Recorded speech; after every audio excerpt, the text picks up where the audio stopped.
Okay, now we're going to talk about some of the items that we have in our collection from our Afrofuturism, Black Horror, and Funk Vault. And in all honesty, everything in our collection is funky. We have a huge catalog of funk music, which unfortunately we can't play and can't cover today. So we'll probably focus more on the Afrofuturism and Black Horror pieces. But one of the things that we have that really speaks to Afrofuturism is comic strips from the 1950s that are of Neil Knight.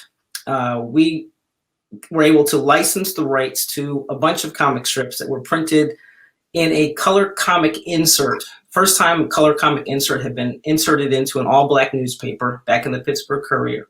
The insert ran from 1950 to 1954, and one of the comic strips in that insert was Neil Knight.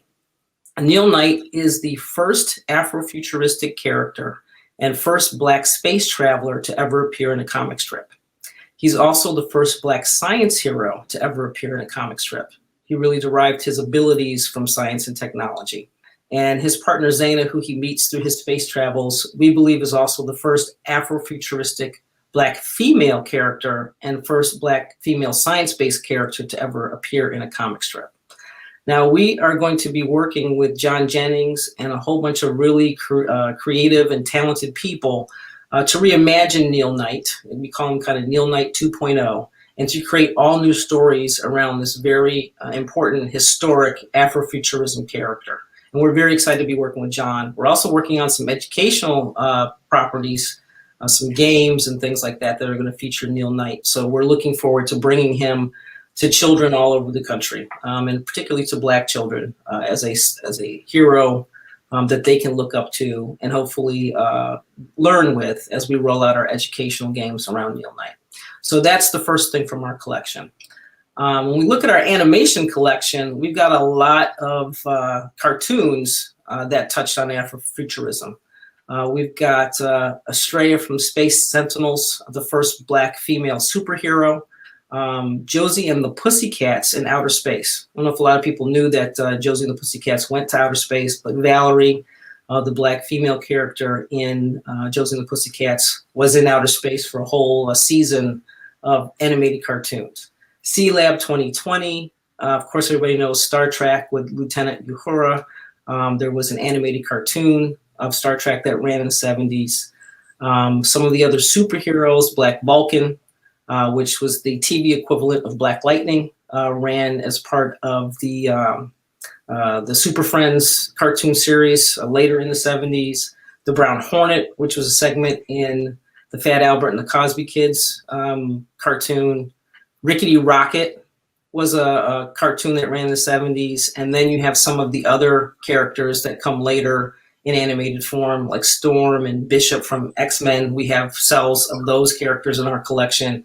And of course, Black Panther, who was animated as a part of the Fantastic Four cartoon series. So lots of animation that's Afrofuture related. We've got some Black horror related things in our animation collection. Fat Albert did a Halloween special, so we've got cells from that special that were used under the camera to produce that cartoon. The character Kim from the Fang Fakes cartoon, of course, that was all about a werewolf, so that was kind of horror related. Casper and the Angels was a cartoon back in the 70s. And then from the funk side on the animation, there's Verb with the funky, song Verb Band and the Schoolhouse Rock special that aired during the 70s. So those are the things that are comic strips and animation related. And now I'm going to turn it over to SistaToFunky, who will talk about what we have in our collection from a comic book and a movie poster perspective that touches on Afrofuturism and Black horror.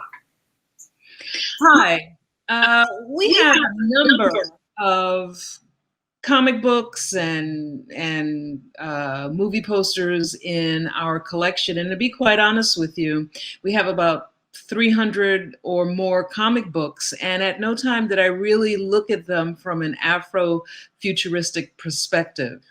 But in working with John Jennings and being around people like Tim Fielder, I've come to understand that what we have in our possession is really very powerful as it relates to Afrofuturism. So we have Black Panther. Well, actually, our collection starts from the Afrofuturism perspective from 1966 with Black Panther, The Falcon, Luke Cage, Blade, Brother Voodoo, Black Lightning, and a number of other comic books that speak to Afrofuturism.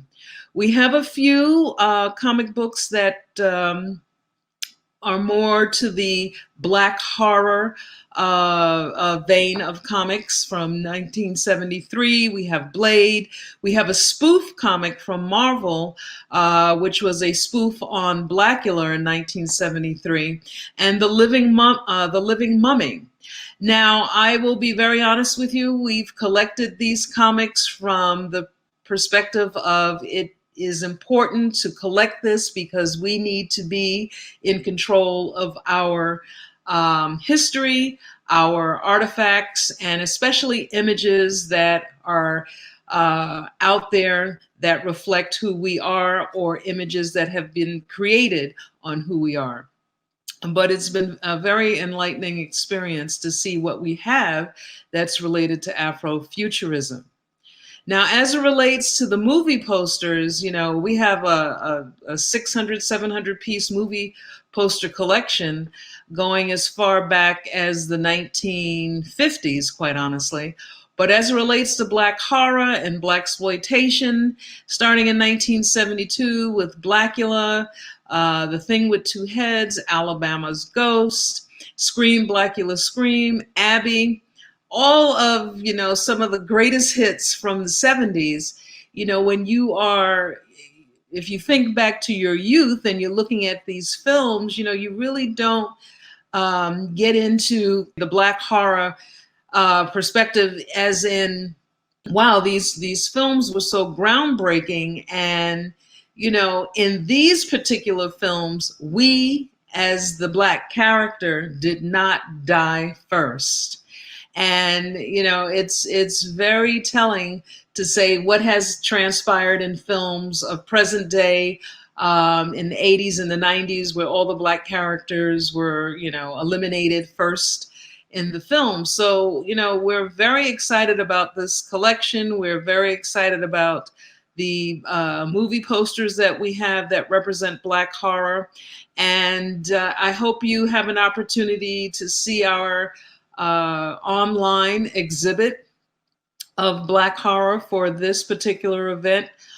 We've tried to put up as many of our artifacts to represent Afrofuturism, and I hope you enjoy it. Yeah, SistaToFunky mentioned we are going to be offering a 3D version of our Afrofuturism Black horror related artifacts that'll be available for folks who join our Funkadelica membership club. We're excited about that. That's something new for us during the 3D exhibitions, and particularly putting these items up for people to see. So welcome you to join, welcome you to enjoy the exhibition, and we've enjoyed having this very short Curator's Talk with you.